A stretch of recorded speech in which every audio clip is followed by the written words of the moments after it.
That's understandable. That's understandable. What's your experience about transparency so far? It's scary because you get judged. So why don't you tell us about these experiences being judged? Well, for one thing, as a minister, I had preached, and apparently the sermon didn't really go down the line of the president, and I was fired. Wow. Sorry to hear that. Can you share with us what the emotional experience you had when you were going through this? Well, at first I tried to be very Christian about it. Very Christian about it? Yeah. What was that like? God knows best, this is a trial. I'd be like these great Bible prophets and stuff like that. And I didn't allow myself to experience the emotion at first, the anger I felt.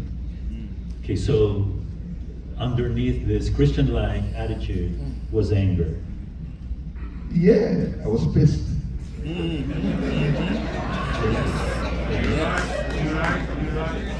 Okay, can you share with us what are you angry about and angry at? The hypocrisy, the abuse of power, the loss of friends and colleagues who distance themselves, the feeling helpless. I ran my complaint up the chain, up to the division level, but nothing was done. Wow. I can imagine how painful that is, but I have no idea. In this kind of experience, what would you say the most painful of it all? I think the loss of friends, the being considered as a dissident, a heretic, that kind of thing. No longer finding space within my Adventist circle. Okay, so let me try to understand that. Losing friends because of you being fired or because of your preaching? I think me being fired and the narrative that came about as a result of that, because people have to kind of justify me being fired, so they came up with all kind of stories. And because when we talk, people like, I believe what you believe too. It wasn't anything big. It was actually what I said in that sermon was that as Seventh-day Adventists, we have overloaded the Sabbath, that we kind of dumped everything religion to Saturday. But that was supposed to be a family day, a day of rest. We have all week to do evangelism and all that kind of stuff. Sabbath should be a family day. But then the conference had planned to do evangelism, and Saturday was when they were going to do all of that. And I remember the president telling me, we can hardly get people to go out. I know you're going to come and preach this. So he told me to recant, to tell the people I was preaching my own stuff. I said, I can't do that. If you don't prove to me, and I can't do that because it would be going against what I believe. If you show me I'm wrong, I would, but if you can't, then I don't think I should. Okay. So the pain is not simply because you were fired for preaching what you believe is true. The pain is more on creating a narrative out of that and therefore losing your connections to your loved ones, to your friends. Is that the pain that you're describing? Yes, but a disillusionment Okay. in the system, in men of God being men of God, and being supported, and feeling isolated. Okay. The disillusionment is big. Okay. What was the illusion? The illusion was this is the church of God, and the men of God will act like quote-unquote men of God. Right? They would understand the young minister doing his best, bringing his scripture and everything, and they would support rather than kick you aside. Actually, it was that which led me from my country, Trinidad, to migrate to the US eventually. Oh, okay, so this is happening in a vacuum. It's the first time you experienced disillusionment. Even when you were in Trinidad, you already experienced that. Yeah, and of course, now I'm persona non grata, so I came to the US to rebuild my life and ministry. Okay, so there's a pattern here. So to take us to Trinidad, tell us about the disillusionment experience in Trinidad. No, that is what happened in Trinidad. Oh, okay. Right. So while there, well, of course, nobody having anything to do with you, So I started an independent ministry. But then after, it was like, it felt choked in, and things were just not going well. So I decided, at least at the time, I was too young and handsome. I told my wife, I said, no, I'm too young and handsome to deal with this. So and I came to the US, and then they came to join me here. So I would have been in Trinidad today had it not been for that experience. So what you experienced is, how many years ago was that? 25 years. Still fresh. Is that pain still there? Yeah. Yeah. Still fresh.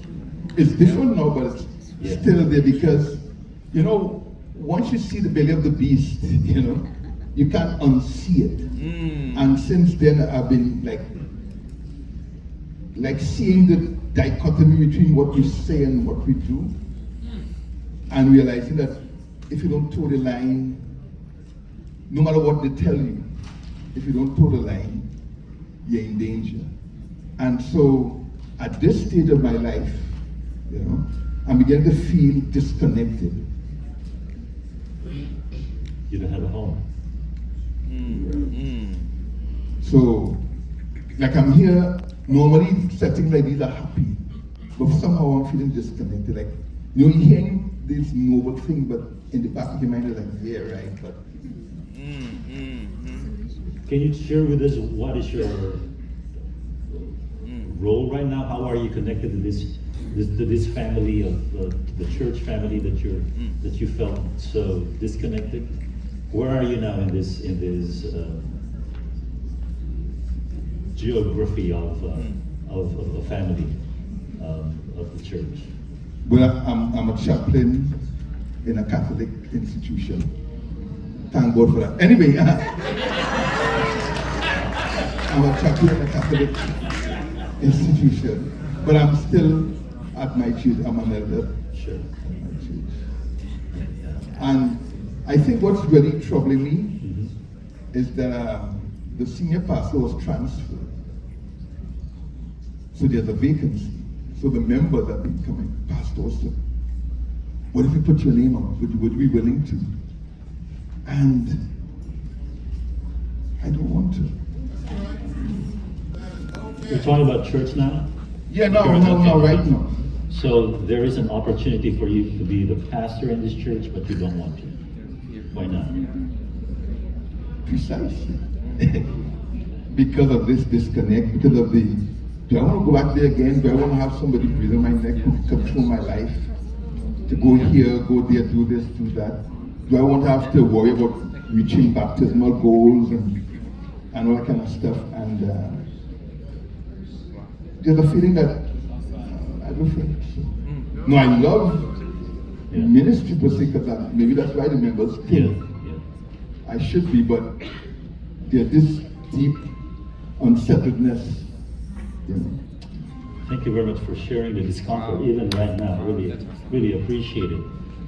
Is this a picture of your relationship with your family, your immediate family, your father and mother? Do you see is there a semblance in terms of your relationship with your church family and your family? With my parents, no. Well, my mom was a different story. With my dad, we were very tight till he died. My mom and dad have died. Okay. And one of my sisters, we were very close. She died a few years ago under some very painful circumstances. And now I'm very close to my family, my family, my wife and my children. We're very tight. And my siblings, we have a good relationship in general. But when you have a large family, you know how it goes. There are 11 of us. Okay, thank you. Because I don't think you're operating in a vacuum. Okay? your relationship with authority, the basis of that is your relationship with the authority figures growing up. Okay?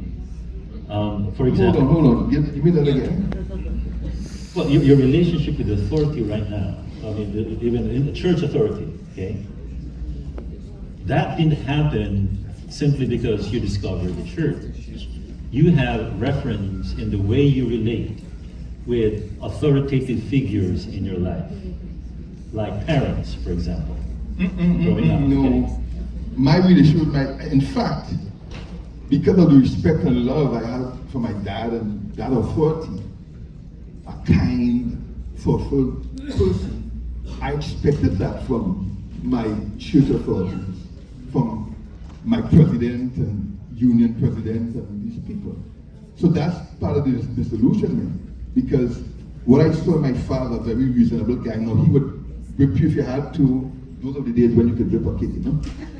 and stuff, but yet he was kind. Like, for instance, I remember once I didn't want to go to church, so I ran away from church. Yeah.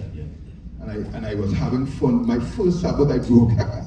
You know, so as the Sabbath was coming to an end, I started realizing the time of judgment is upon me. Okay.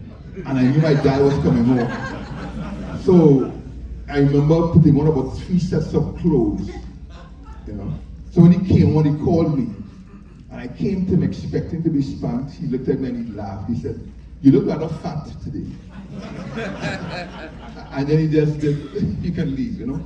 That's one of the experiences of an authority being kind. And I have many other instances like that. So it wasn't because of relating to my parents or that authority, but the disillusionment in that parallel of those in power abusing that rather than helping you. So your father is more of a symbol of grace compared to church, which is really more rigid and exacting. Yes. Thank you for sharing that. Because right now, what I'm hearing from you is this. You are longing to be part of a family that you don't like to be part of.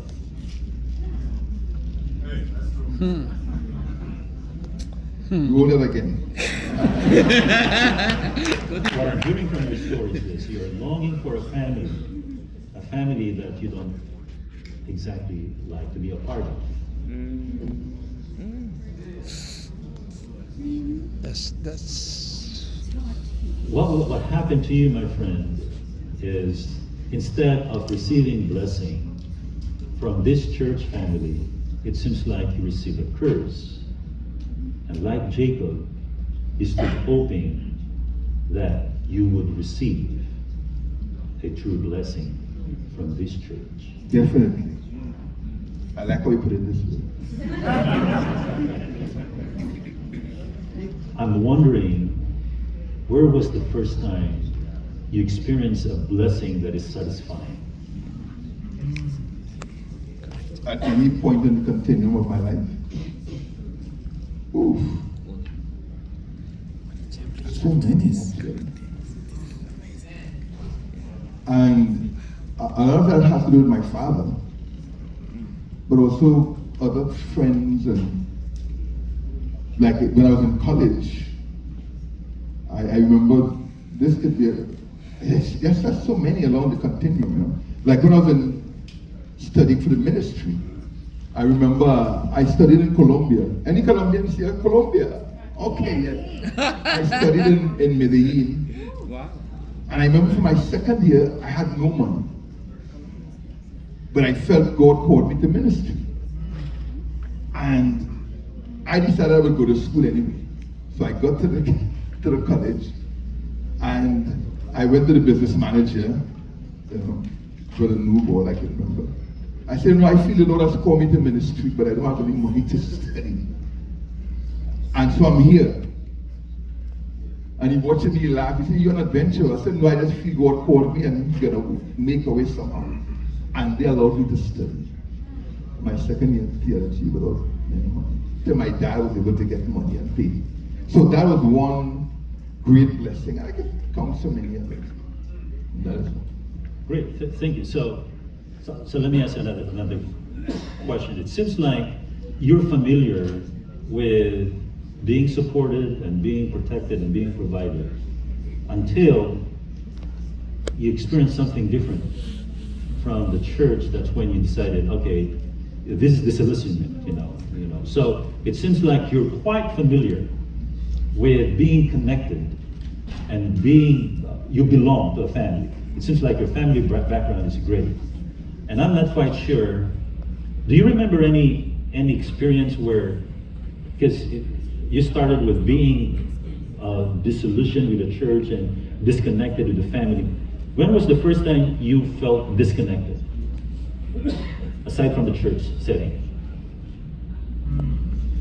I think that might have been when my mom and my dad separated. Tell us about that. What is it like to be a child of having separated parents?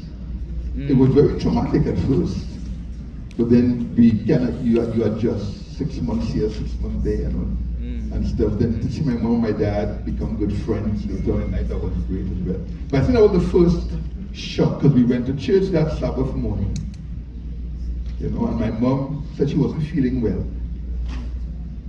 Then when we came from church, she wasn't there. So that was the first shock. Later on in life, as you grow older, you begin to understand how things happen in marriages and stuff, So that would have been the first situation. But even then, when it comes to family, like my mom or my dad, there was always that support, that love. You would be disciplined, but there was that love and support. So what happened with the church was rather strange because of what we preach and teach. And like authenticity and vulnerability and transparency, and Jesus loves you and forgiveness, right?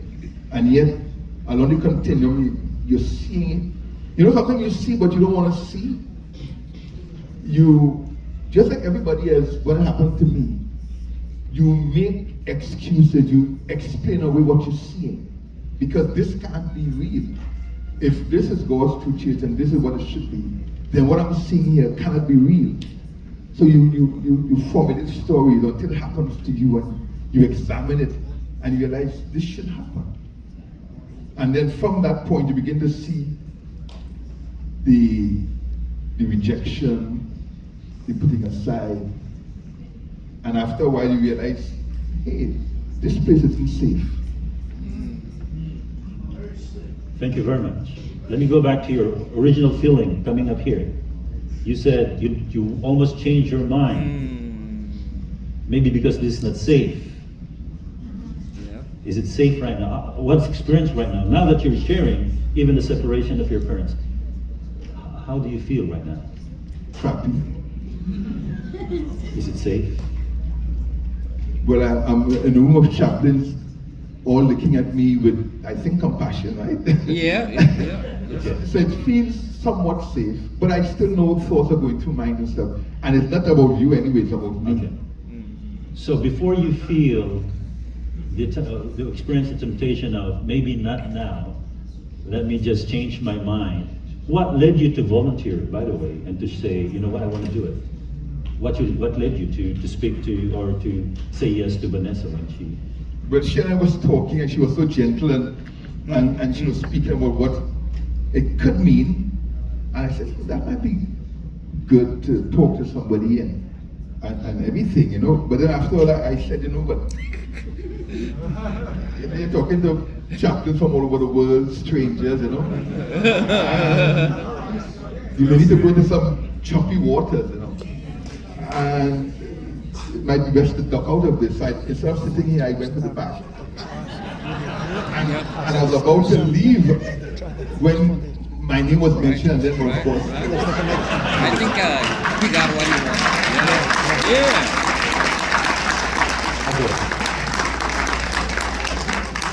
You know what? In Skip, some people would rest on the anger and maybe attach it to shame. The pain that you have highlighted is in the area of connection, which is also a definition in reverse of rejection. So growing up, the pain that I'm hearing from you is the word rejection. Yeah, I would say that. Okay. So there is an injustice that happened here. You didn't highlight that. That was not the pain. It's more on losing connection. And you're not operating in a vacuum.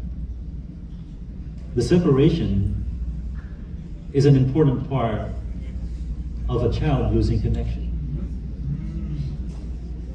The meaning attached to the rejection you experienced from the conference resulted to losing connection. And yet the heart is still longing to be connected, but afraid that you might experience rejection again. It's true, it is painful to experience injustice in the process. You were just preaching what you believe. But that was not the pain. You have a pretty set, unique sense of lens in you that somehow allow you to go to certain emotional places. Some would feel like they would dwell more on the injustice, not you. I think you can, as far as the anger is concerned. But the loneliness and the hunger to be connected, that's where you're going, because your lens says, rejection means disconnection. That's the safety that you would like to gauge here is, am I really safe? What if they know about my story? Will I be accepted? What's going to happen to the connection here? It's a particular lens that you've been embracing for quite some time. And it makes sense. As a child, you didn't have that need. As a child, when you're a baby, you have this confidence to cry, regardless of whatever problem your parents were having. Because you believe as a child that you are connected. Time came. Maybe. It's just better to just stay on the side of love and the blessings that you were saying, and not highlighting the rejection that happened in your life. Because it's the way you cope. Because once you were brought back to that, then you're re-experiencing the pain. But you're making it sound as though I'm just like holding on to the phantom, and that this wasn't real. What wasn't real? The rejection. But rejection is disconnection. If I reject you, I'm disconnecting from you, right? So this is not me holding on to some little phantom thought or feeling of a hurt that happened. Sometimes it is me living it, seeing it, and experiencing that. And it is true, rejection is painful. Disconnection is painful when you want to be connected. When you've grown up, like in my case, as a member of this church, the Remnant Church, some of my closest friends, and everything. That sense of belonging and family is a great feeling. But I also know what it's like to walk into a room and have eyes lit upon you. Can I give an example? Sure, please. So I come to America, I begin working in the church and everything like that, I'm rebuilding. So I go back to my country as an example. Yeah. Actually, even before I reached the church I went to, my name went there. Okay. Watch this guy. Wow. And so I'm in this church, nobody knows me except for the heard. Yeah. And began to get rejection. Right? Yeah. So I go back to my country anyway, and there's a big event happening. Yeah. Right? So my cousin-in-law was the union secretary. You heard me, right? The union secretary. So he said, come with us. I said, nah, I prefer to.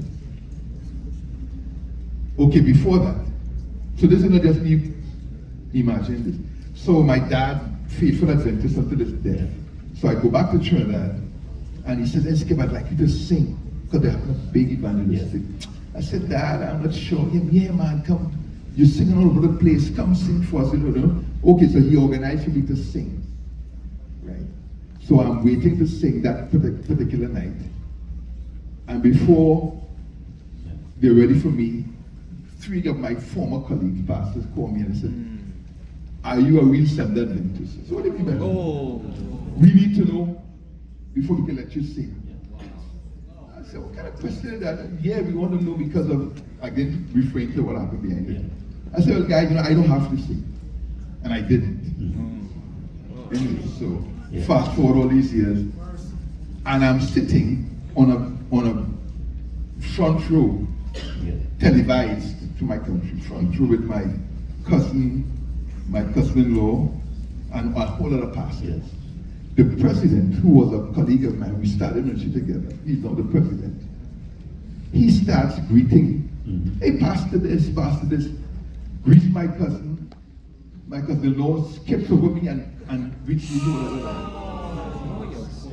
And I know after that, I just got up and walked. I said, so this is not me just imagining things. This is actual reality. Thank you for sharing that. That's heavy. That's heavy. Thank you for sharing. What comes to mind is this. How's your confidence in others' ability to love you? Very strong. Very strong. Outside, now hear me carefully. I have some really, really good friends. Praise God for that. I've often said, God never gave me money, He gave me friends. But I find within the church context, this place that you want to belong to because this is God's church, is more difficult. As if we can't love each other just as humans and friends, but we must love them through this lens of church. So when I talk about disconnected, it's not from like friends, people that we connect with, is within feeling as part of a church family and be part of the system that preaches this thing, that brings you into a place where you can't love me just as a human being, except I walk through this particular gate of church. Okay. So your confidence in others' ability to love you is there, except for the church in general. How about your relationship with yourself? Do you see yourself as one that is very lovable? I think so. You have to think. No, you asked the question, I'm looking back, am I lovable? You're not talking about handsome, right? I mean, what I mean is, I'm not being facetious, but I mean, I do pride myself on being likable. Okay. And from the relationships I've developed, my friends have been my friends for many years, they stand by my side. So I feel I'm lovable, Okay. right, as a person. But I also know I have my foibles, my areas where I need to grow. And by the way, becoming a chaplain was the best thing that happened to me. Yeah. Because of that self-work that had to be done. And one of my very close friends, I remember saying, even my children said, Dad, one of my daughters, my youngest daughter said, we always chaplain daddy all along. Yeah. You know, I prefer chaplain daddy than pastor daddy. And so what I'm saying is, I know my areas of growth.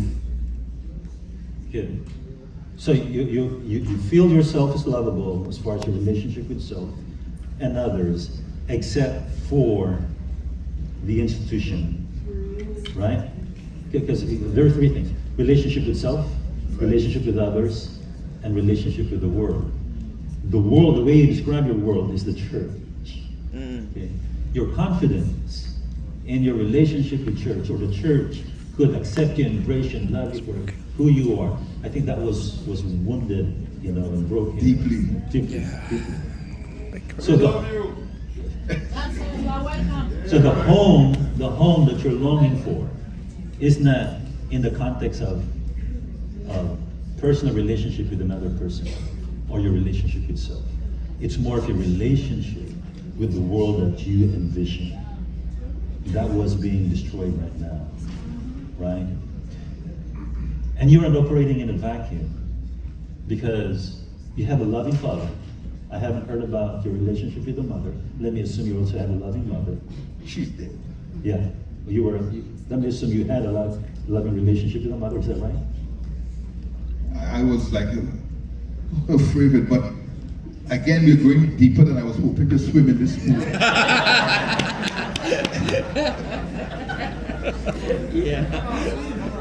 That was very Later on in honest. life, you know, my mom lived with me for the last 10 years of her life, you know. And recently I was asking myself, was I a loving son or was I a dutiful son? And I have to admit that I was more of a dutiful son than a loving son. And I realized somewhere deep in I didn't know it consciously. Since she died, I began to revisit who she was and the love. And I realized what happened. When she left, there was a disconnect that happened in between there. You know? And over the years, there was probably masked as I was young and growing up, but as I became more of an adult, it was probably somewhere there, that feeling of this most precious. I love my mom very dearly. You know? I would sit at her side as she sewed, and I would help her. I was learning to sew. I was 5, 6 and sewing on buttons, but she was a very good seamstress. And she would ask me to make her coffee, and I would do this. And when she left, my world kind of crumbled. So somewhere in between there, that space remained. So later on, I was dutiful, but that tenderness, I couldn't bring it up. Wow. But I was a good son, but I couldn't bring up that tenderness now. But after she died, I remember when I went to see, I did the funeral service, of course. You know. I remember I went to the funeral parlor where she was laid off and really beautiful in her coffin. I was there alone. I went to take some flowers, and I didn't know, as I saw her, a great wash of emotion came to me. I started to cry, and I cried for about 10 minutes, just I alone on the floor, just crying the loss of my mom. So I tell people I rediscovered my mother when she died. Thank you very much for sharing such a sacred story. Here's what I'm hearing from you. When you preach the sermon, you preach something about love, not duty. And I think the conference was wanting you to be faithful on the duty side, not on the love side. And I think that was highlighted. Again, you're operating in a vacuum. That is painful, but it has become more painful because it's a familiar experience as far as your story is concerned. The authority wants you to be more dutiful, not necessarily loving. And you hated that.